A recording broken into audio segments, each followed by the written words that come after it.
तो आज स्वागत है आपका आपकी जय हिंद क्लासेज HND में। मेरा नाम विजेंद्र महावर। आप सभी को मेरी तरफ से नंबर्स की हार्दिक शुभकामनाएं। आज हम कक्षा 8 की क्लास स्टार्ट करते हैं, फिर इसके बाद हम 10th क्लास की भी स्टार्ट करेंगे। तो कक्षा 8 में प्रश्नावली 1 है परिमेय संख्याएं। तो उन परिमेय संख्याओं के बारे में जानकारी करेंगे।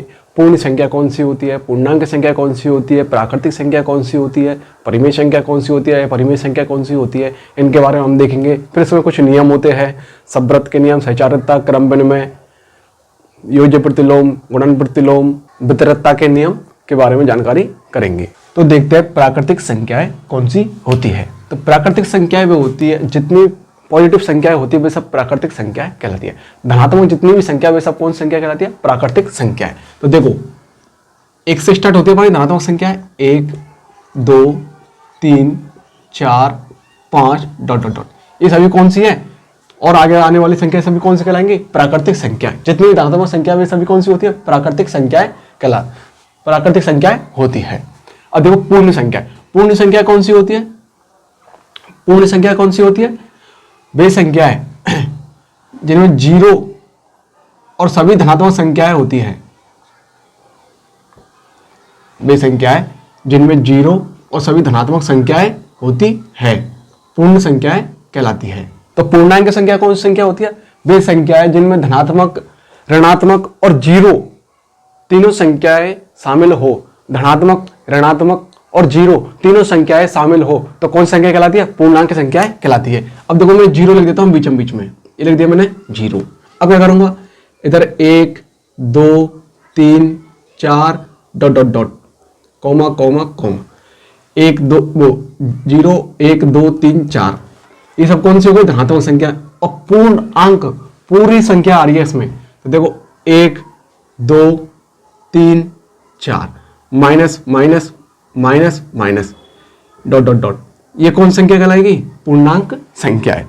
जिसमें 0 भी शामिल हो जाए और धनात्मक ऋणात्मक दोनों संख्याएं हो शामिल, धनात्मक ऋणात्मक दोनों संख्याएं हो और 0 भी शामिल हो जाए तो वे संख्या कौन सी कहलाएगी, पूर्णांक संख्या है। परिमेय संख्या कौन सी होती है, वे संख्या जिन्हें P/Q के रूप में लिखा जा सकता है, P/Q के रूप में लिखा जा सकता है। लेकिन जो Q का मान होगा ना वो 0 नहीं होगा, 0 छोड़ के सब चीज आ सकती है, इसमें सभी संख्याएं आएंगी लेकिन 0 नहीं आएगा। तो ये हमें ध्यान रखनी है।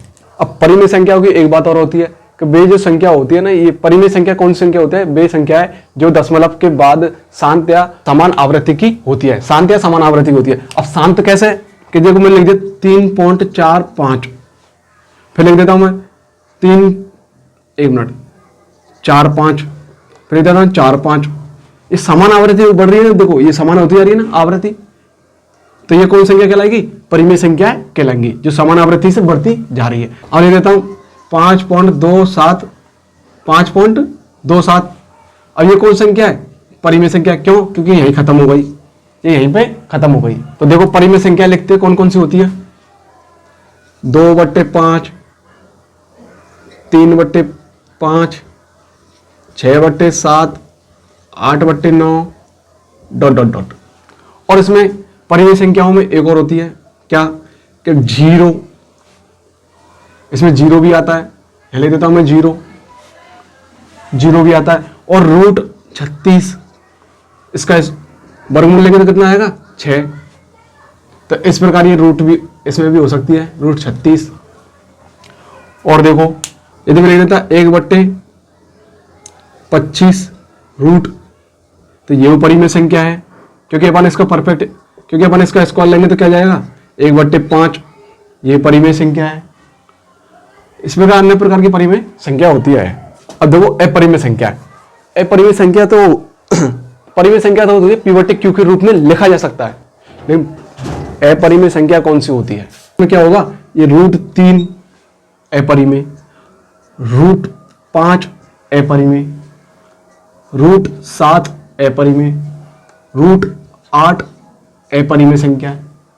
कौन सी है, अपरिमेय संख्या है। अब देखो इसको 1 लगा दो, इसमें भी 1 लगा दो, इसमें 1 लगा दो, इसमें 1 लगा दो, ये लो P/Q लिख देता हूं मैं, ठीक है। फिर क्या लिखना है मुझे, P/Q, √3, √4 सॉरी √2, √5, √7 ये सब कौन संख्या है? अपरिमेय संख्या है। और देखो इनमें आवृत्ति समान नहीं होती। जैसे देखो 4.1732 इस प्रकार बढ़ते बढ़ते जा रहे, रुक नहीं रहे। और देखो यदि आप तुम्हारे पास आ जाए पाई, कौन संख्या है? अपरिमेय संख्या है, अपरिमेय संख्या है। 22/7 लिख दूं तो ये कौन संख्या है? परिमेय संख्या है, परिमेय संख्या है। कौन संख्या है? परिमेय संख्या है। ई का मान कितना होता है? 2.17। तो कौन संख्या है ये? अपरिमेय संख्या है।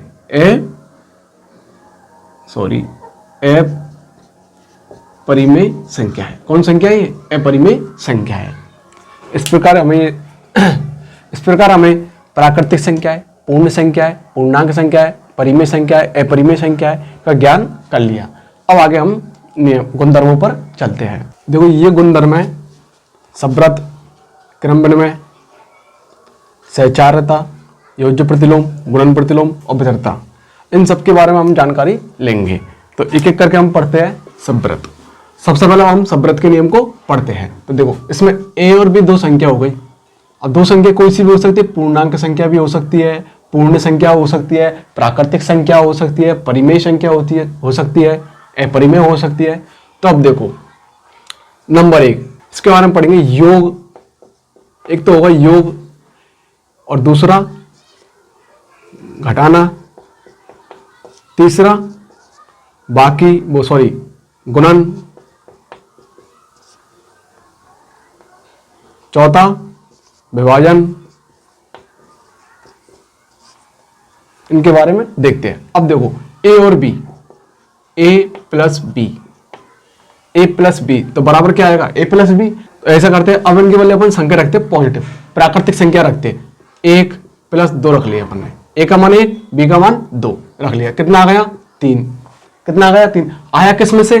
प्राकृतिक संख्या कौन सी होती है? 1 से लेकर, प्राकृतिक संख्या कौन सी होती है? 1 से लेकर अनंत तक, 1 से लेकर अनंत तक। तो इस प्रकार का 3 आएगा ना, इसके बाद 3 इसके बाद ही तो आएगा किसमें? ये प्राकृतिक संख्या में। इस वजह से ये क्या है? योग का नियम लगता है अपन का प्राकृतिक संख्या में। तो ये अपन का योग का नियम लगता है।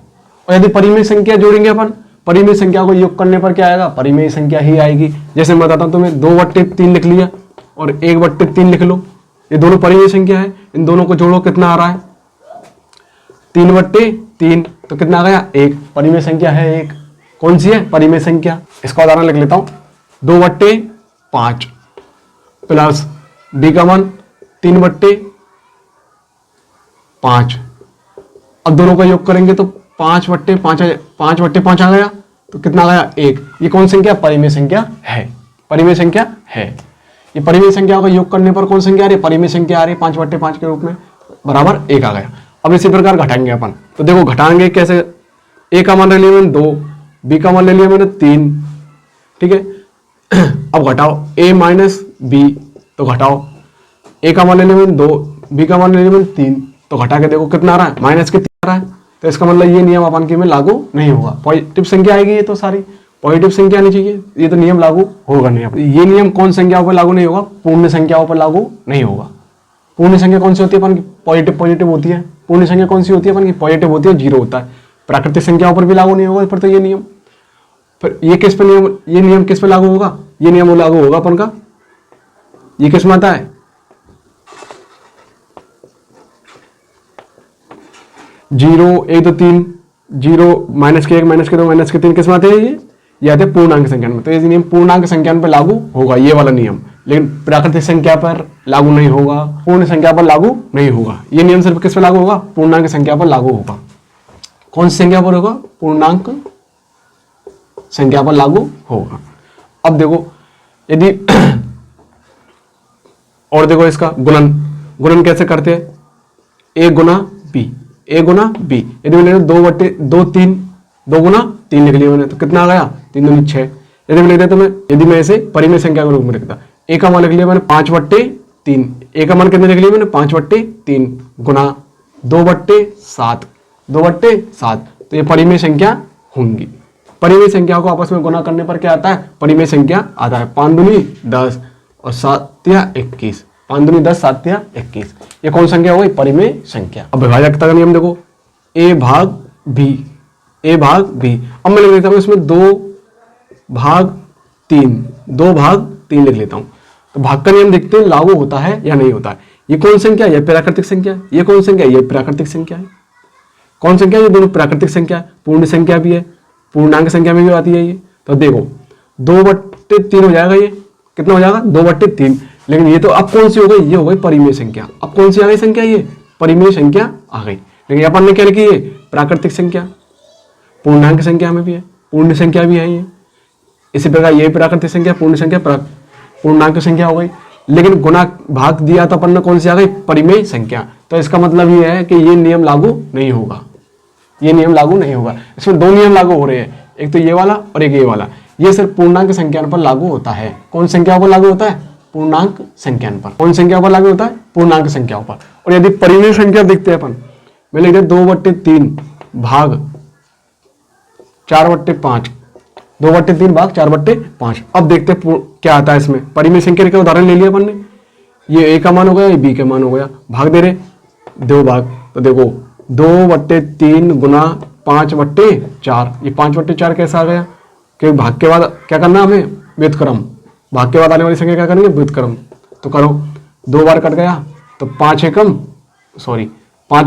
5, ये कितना आ गया नीचे? 3 दूनी 6, 3 दूनी 6। तो इसका मतलब परिमेय संख्याओं पर लागू होता है। परिमेय संख्या पर क्या होता है? ये नियम लागू होता है। परिमेय संख्या पर ये नियम क्या होता है? लागू होता है। क्रम विनिमय, p है अपना क्रम विनिमय।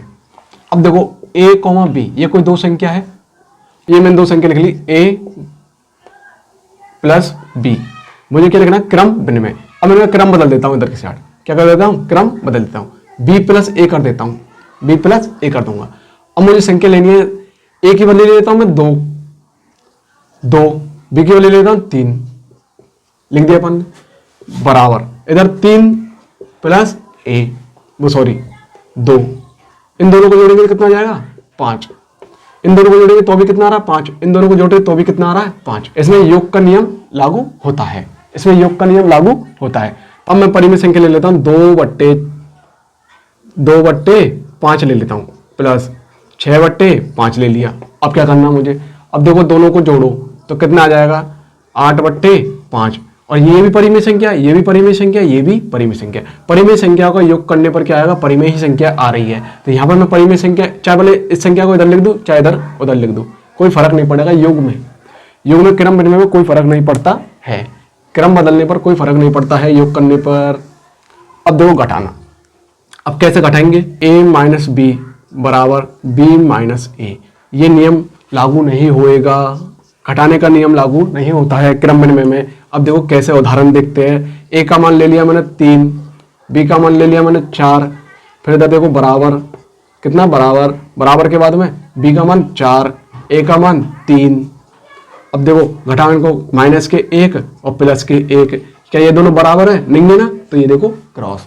इसका मतलब ये नियम लागू नहीं हो रहा। गुणन के लिए a गुना b बराबर b गुना a, ये नियम गुणन के लिए लागू हो सकता है। कैसे हो सकता है? देखो मैंने a का मान ले लेता हूँ 2, b का मान ले लेता हूँ 3 बराबर 3 गुना a, 3 गुना 2, इन दोनों को गुना करो, कितना आ रहा है? 6। इन दोनों गुना करो 6, दोनों बराबर आ रहे हैं ना, तो इसका मतलब ये नियम गुना के लिए लागू होता है। चाहे वाले परिमेय संख्या ले लो, 2/4 गुना 5/6, तो इन दोनों को आपस में, इसका मतलब इसको 1 मिनट इसको काट देता हूँ, 1/2 ले लेता हूँ, 1 मिनट रो, इसकी बदले 1/2 ले लिया मैंने। 5 को 1 से गुना करेंगे तो 5, 6 दूनी 12। परिमेय संख्या को आपस में गुना करने पर क्या आ रहा है? परिमेय संख्या ही आ रहा है। इसका मतलब ये गुणा का नियम परिमेय संख्याओं पर भी लागू होता है, पूर्ण संख्याओं पर भी लागू होता है, सभी संख्याओं पर लागू होता है। अब देखो विभाजन का नियम, मतलब भाग का नियम, a भाग b बराबर b भाग a। देखते हैं भाग का नियम लागू होता है या नहीं होता। a का मान क्या रखूं मैं? 2 रख लिया, b का मान 3 रख लिया। चलो अब देखो 3 भाग 2, अब क्या आएगा? देखो 2/3 बराबर 3/2। भाग का नियम भी लागू नहीं हो रहा। देखो ऊपर में कितना 2, और नीचे कितना है 3, यहाँ देखो 3 है, यहाँ 2 है, तो इसका मतलब ये नियम भी लागू नहीं होगा। तो हमारे पास गुणधर्म बी मतलब क्रम विनिमय में 2 नियम लागू होते हैं, एक तो योग का नियम और दूसरा गुणन का नियम। कौन कौन से नियम लागू होंगे? एक तो योग का नियम और दूसरा गुणन का नियम। ये 3 संख्या है ए बी सी। साक्षात्कार में कितनी संख्या ले लिया अपन ने? ए बी सी, 3 संख्या ले ली। तो पहले तो अपन योग का नियम लिखेंगे, योग घटाना, गुणन विभाजन, योग घटाना गुणन विभाजन। ठीक है, अब देखो योग करते हैं, a plus B plus C, A plus B plus C, इसी को मैं दोबारा लिख लेता हूं जो कि तो a प्लस बी प्लस सी। अब तुम लोग कहोगे यार ये योग प्लस बी प्लस सी लिख लिया, यहाँ पर भी योग प्लस बी प्लस सी लिख लिया, इसमें अंतर क्या है? इसमें कुछ अंतर नहीं है, बस एक ध्यान रखना है, इधर शुरू के दो संख्याओं को कोष्ठक में बंद कर दो, इधर भी पीछे से 2 संख्याओं को कोष्ठक में बंद कर दो। छोटा कोष्ठक लगा, छोटा लगा लो, बड़ा लगाना चाहे बड़ा लगा लो, कोई दिक्कत नहीं है। अब देखो संख्या लेते हैं अपन, ए का मान ले लिया मैंने 2, बी का मान ले लिया मैंने 3। ठीक है, ए का मान कितने ले लिया मैंने 2 और बी का मान कितने ले लिया मैंने 3। ए का मान कितने ले लिया मैंने 2 और बी का मान कितने ले लिया मैंने 3, प्लस सी का मान ले लिया 4। अब देखो इधर भी 2 3 4, आगे की 2 संख्या बंद कर ली कोष्ठक में, पीछे की 2 संख्या बंद कर ली। इन दोनों को जोड़ो कितना आ रहा है? 2 और 3 5 प्लस 4 बराबर 2, प्लस इन दोनों को जोड़ो कितना आ रहा है 7, इन दोनों को जोड़ो 9, तो इन दोनों को जोड़ो 9। इसका मतलब योग करने पर कितना आ गया? दोनों संख्याएं बराबर आ गई, इधर की भी बराबर आ गई, उधर की भी बराबर आ गई। तो इसका मतलब क्या है? योग का नियम लागू होता है, सचारता का योग का नियम लागू होता है। यदि परिमेय संख्याओं का योग करेंगे तो परिमेय संख्या आएगी, परिमेय संख्या ही आएगी। ये अपन का योग का नियम लागू हो रहा है। इसमें कौन सा नियम लागू हो रहा है? योग का नियम। अब करना घटाना। अब घटाएंगे कैसे? a माइनस बी माइनस सी बराबर a माइनस बी माइनस सी। अब क्या करना है? आगे की 2 संख्याओं में कोष्ठक, पीछे की 2 संख्याओं में कोष्ठक को बंद कर दो। तो लिखो, यहां लिख लेता हूं मैं 2, यहां लिख लेता हूं मैं 3, यहां लिख लेता हूं मैं बड़ी संख्या क्यों लिखे? 1 मिनट रुको। अब देखो, यहां लिख लेता हूं मैं 5, यहां लिख लेता हूं मैं 2, यहां लिख लेता हूं मैं 3, आगे की 2 संख्या में कोष्ठक बंद कर दो बराबर, यहां लेता हूं 5 2 3, 5 2 3, 5 2 3, पीछे की 2 संख्या भी कोष्ठक में बंद कर दी। अब देखो क्या करना है, अब देखो कैसे करेंगे। सबसे पहले कोष्ठक की संख्या और करेंगे, 5 में से 2 गए तो कितने बचे? 3। इसको हटा दो आप, भले ही कोई दिक्कत नहीं है। ये मैंने लगा दिया माइनस के 3 बराबर। इधर भी देखो, सबसे पहले माइनस ये कितना है? ये है अपन के पास 2, ये कितना है? 3। 2 में से 3 गए तो कितने बचे? 1। माइनस के क्यों? बड़ी संख्या कौन सी? माइनस की। अब देखो 3 में से 3 गए तो कितने आ गए? 0। इधर देखो 5 या 1, माइनस को माइनस से गुणा करेंगे तो प्लस के 1 और 5 कितने हो गए? 6। ये क्या दोनों बराबर है? नहीं है ना, तो इसका मतलब ये नियम लागू अपान का नहीं होगा, घटाने वाला नियम लागू नहीं हो सकता, नहीं होएगा। अगला देखो गुणन का नियम। गुणन के नियम में क्या करेंगे? a गुना बी गुना सी बराबर, इधर भी a गुना बी गुना सी, ये भी बराबर। ये लो, शुरू की 2 संख्याओं को गुना, लास्ट की 2 संख्याओं को आपस में गुना कर दो। पहले शुरू की 2 संख्या कोष्ठक में बंद कर लो, लास्ट की 2 संख्या कोष्ठक में बंद कर लो। अब देखो मैं इसको ले लेता हूँ 2 गुना 3 गुना 5, इधर भी लिख लेता हूँ 2 गुना 3 गुना 5। ये कोष्ठक बंद कर ले, ये भी कोष्ठक बंद कर ले। पहले इन दोनों संख्या गुना करो 6, फिर इसको गुना करो 5 बराबर, इन दोनों संख्या गुना करो, 5 तिया 15, 2 गुना 15, इनको आपस में करो 6 पंजे 30 और 15 दूना 30, 15 दूना 30, दोनों संख्या बराबर आ गई। अब ये हमारा नियम लागू होगा, तो सहचारता में गुणन का नियम लागू होगा।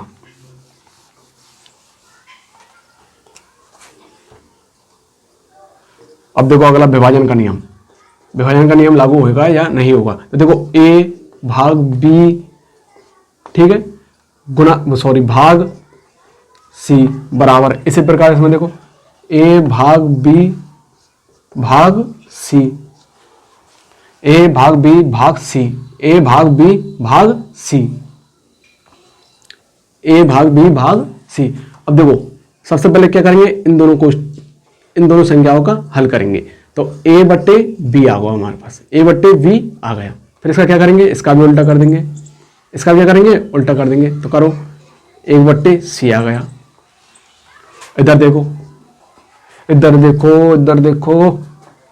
अब देखो क्या करेंगे, a भाग b, सबसे पहले इसको हल करो, b बट्टे c, b अपॉन c, क्या आ गया अपन के पास, b बट्टे c आ गया। अब फिर इसको करेंगे अपन a गुना b बट्टे c आ गया, इसका उल्टा कर दो, c बट्टे v, c बट्टे b। मैं इसको डायरेक्ट लिख देता हूं यहां पर, a गुना c बट्टे b, a गुना c बट्टे b। क्या ये नियम लागू होता है या नहीं होता? देखो ऊपर a है, इसमें भी a है, इसमें c है, तो इसका मतलब ये नियम लागू नहीं होगा। तो हमारे पास सहचार्यता के अंदर कौन कौन से नियम लागू हो गए, 2 नियम लागू हो गए, एक तो योग का नियम और एक गुणन का नियम। ये दोनों नियम लागू होते हैं, ये दोनों नियम लागू नहीं होते हैं। डी था अपना योज्य प्रतिलोम, योज्य प्रतिलोम, और ई था अपना गुणन प्रतिलोम, योज्य प्रतिलोम और गुणन प्रतिलोम। इसमें नियम, इसमें एक ही सूत्र है कि यदि a प्लस बी बराबर 0 होना चाहिए, कैसे भी करके a प्लस बी बराबर 0 होना चाहिए। और इसमें क्या है, a गुना b बराबर 0 सॉरी 1 होना चाहिए, a गुना b बराबर हमेशा क्या होना चाहिए, 1 होना चाहिए। अब योज्य प्रतिलोम कैसे निकालेंगे, यदि मैंने देता तो मैं 2, a का मान कितना लग दिया मैंने 2, प्लस a का मान कितना लग दिया मैंने 2, बराबर 0 आना चाहिए। अब ऐसा क्या लिखूं, ऐसा क्या लिखूं कि दो में से वह संख्या चले जाए कि 0 आ जाए। तो 2 में से 2 तो कितने बचे 0। तो देखो माइनस करके 2 कोष्टक के अंदर लिख दिया। फिर क्या करना मुझे, प्लस माइनस गुना करेंगे तो कितना जाएगा, 2 माइनस 2 बराबर कितना हो गया 0, कितना हो गया 0। इसी प्रकार इधर देखते हैं एक बार एक उदाहरण और देखते हैं। 3 माइनस में लिख रहे, 3 कितने लिख रहे माइनस में, प्लस। अब ऐसा क्या करूं कि मेरे पास 0 आ जाए, योज्य प्रतिलोम आ जाए। क्या करूं मैं ऐसा बताओ, ये माइनस के 3 है तो प्लस के 3 लिख देता हूं, 3 में से 3 के तो कितना आ गए 0, प्लस 3 का योज्य प्रतिलोम -3, -3 का योज्य प्रतिलोम +3, -2 का योज्य प्रतिलोम, -2 का योज्य प्रतिलोम कितना है, -2 का योज्य प्रतिलोम प्लस के 2, और +2 का प्रतिलोम माइनस के 2 प्रतिलोम, माइनस के 2 योज्य प्रतिलोम। एक परिमेय संख्या का उदाहरण लिखते चलो, 2/3 प्लस इस जगह पर कौन सी संख्या लिखूं, इस जगह पर कौन सी संख्या लिखूं कि मेरे पास 0 आ जाए, मेरे पास 0 आ जाए। तो देखो 2/3 है तो माइनस के 2/3 कर दो, यहाँ पर प्लस के है तो माइनस के कर दो, माइनस के होते तो प्लस के कर देते। तो देखो 2/3 प्लस को माइनस से गुना करेंगे तो माइनस, फिर 2/3 बराबर 0। क्यों, 2/3 से 2/3 कट गया, एक्स से मतलब कि 2/3 रुपए तुम्हारे पास थे, 2/3 रुपए ले लिए उसने, तो कितने बचे 0। तो इस प्रकार ये 0 आ गया। अब देखते हैं गुणन प्रतिलोम। गुणन प्रतिलोम में क्या करना हमें कि किसी भी संख्या से गुना करूं मैं, किसी भी संख्या को, आपस में किसी भी संख्या को गुना करूं मैं, उससे मतलब नहीं है। मेरे पास तो 1 आना चाहिए, 1 क्या आना चाहिए 1, कुछ भी कर दे लेकिन एक संख्या दी होगी और एक संख्या को तो दूसरी संख्या से गुना करेगा, ये संख्या मिल जाएगी, इससे गुना करेगा तो 1 आना चाहिए मेरे पास। क्या आना चाहिए 1। तो देखो 3/2 गुना बराबर 1। ऐसा क्या लिखूं मैं इस जगह पर, ऐसा क्या लिखूं इस जगह पर कि मेरे पास 1 आ जाए, ऐसा क्या लिखूं इस जगह पर कि मेरे पास 1 आ जाए। ये लिख रहा ना, इसको तो ऊपर कर दो 2, ये कितना 3, इसको लिख दो नीचे, तो ये आ गया हमारे पास। ये 2 से 2 कट गया, ये 3 से 3 कट गया, कितना गया 1, कितना आ गया 1। इसी प्रकार यहां पर देखो, यदि मैं लिख दो 2, क्या लिख दो 2। अब 2 को कौन सी संख्या से गुना करूं कि मेरे पास क्या आ जाए 1, क्या आ जाए 1 बराबर में क्या आ जाए 1। इसको मैं उल्टे से गुना कर देता हूं, 1/2, एक बट्टे दो का उल्टा कितना, वो सॉरी, दो का उल्टा कितना होता है, एक बट्टे दो। माइनस के दो बट्टे चार, माइनस के दो बट्टे चार, माइनस के दो बट्टे चार, इसको कौन सी संख्या से गुना करूं कि मेरे पास प्लस के एक आ जाए, मेरे पास प्लस के एक आ जाए। देखो प्लस था, यहाँ पर प्लस को प्लस से गुना किया और दो से दो कट गया, तीन से तीन कट गया, कितना गया, एक। यहाँ देखो दो का वादी कितनी बार गया, एक बार, एक को एक से गुना किया, कितना गया, एक। ये प्लस के थे, ये प्लस के थे, तो किस में आ गया, प्लस में। अब ये माइनस है और मैं क्या कर दूं, माइनस को माइनस से गुना करने पर क्या होता है, प्लस, माइनस को माइनस से गुना करने पर क्या होता है, प्लस। ठीक है, इसका बंदोबस्त होगा कि प्लस आ जाएगा। अब मुझे क्या करना है कि ऊपर लिख दो चार और नीचे लिख दो दो, इसको लिख दो यहाँ पर, इसको लिख दो यहाँ पर। पहले माइनस को माइनस से गुना किया, प्लस आ गया, चार से चार कट गया, दो से दो कट गया, कितना गया, एक। अब देखो इधर दो का गुणन प्रतिलोम कितना है, दो का गुणन प्रतिलोम कितना है, एक बट्टे दो। दो का गुणन प्रतिलोम कितना है, एक बट्टे दो। तीन बट्टे दो का गुणन प्रतिलोम कितना है, दो बट्टे तीन। तीन बट्टे दो का गुणन प्रतिलोम कितना है, दो बट्टे तीन। और माइनस दो बट्टे चार का गुणन प्रतिलोम कितना है, माइनस दो बट्टे चार का गुणन प्रतिलोम कितना है, माइनस के चार बट्टे दो, माइनस के चार बट्टे दो। ये इसका ये गुणन प्रतिलोम, ये इसका गुणन प्रतिलोम, ये इसका गुणन प्रतिलोम, ये इसका गुणन प्रतिलोम। इस प्रकार हमें सवाल सॉल्व करने हैं।